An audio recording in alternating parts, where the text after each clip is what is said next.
新世代主播夏令营活动，因为受到真侪家长甲小朋友的欢迎，报名情形是非常踊跃，所以特别将活动分为2个梯次举办。来自台南各学校27位小学员，将会在2天的课程当中，学习到新闻采访、主播报新闻、配音、点名等专业技能。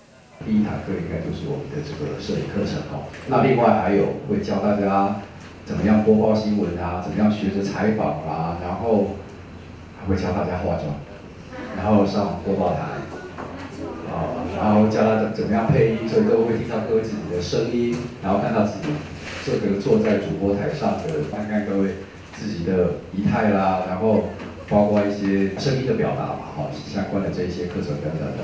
所以一定会是让各位有非常多的收获。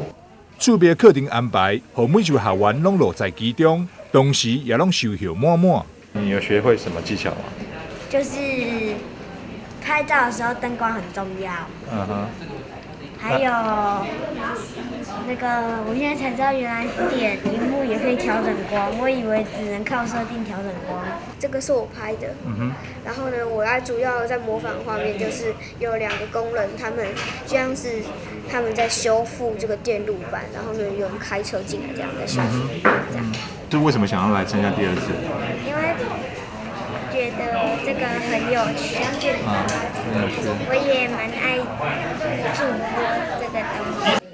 因 AI 浪潮的来临 ，ChatGPT 等各种 AI 定式应用是愈来愈发达。主办单位这次嘛特别邀请到南台科大黄琼怡老师为小朋友再来使用的 AI 课程。我们不会被淘汰，为什么？因为来这一句我觉得很棒，所以我就用下来跟大家分享。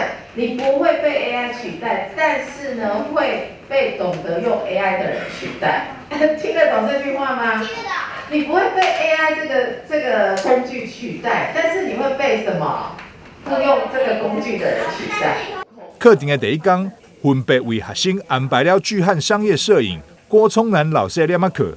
中嘉宽屏3冠王双子星的护理罗启俊，以及2位主播秦碧纯甲郭文吉的新闻采访课，还有黄琼怡老师的 AI 课程以外，8月3号的夏令营，更安排了主播报新闻以及媒体素养等课程。希望透过这学习，会当让这小学员更加认识媒体，为当中发展多元的兴趣甲技能，拓展未来梦想领域。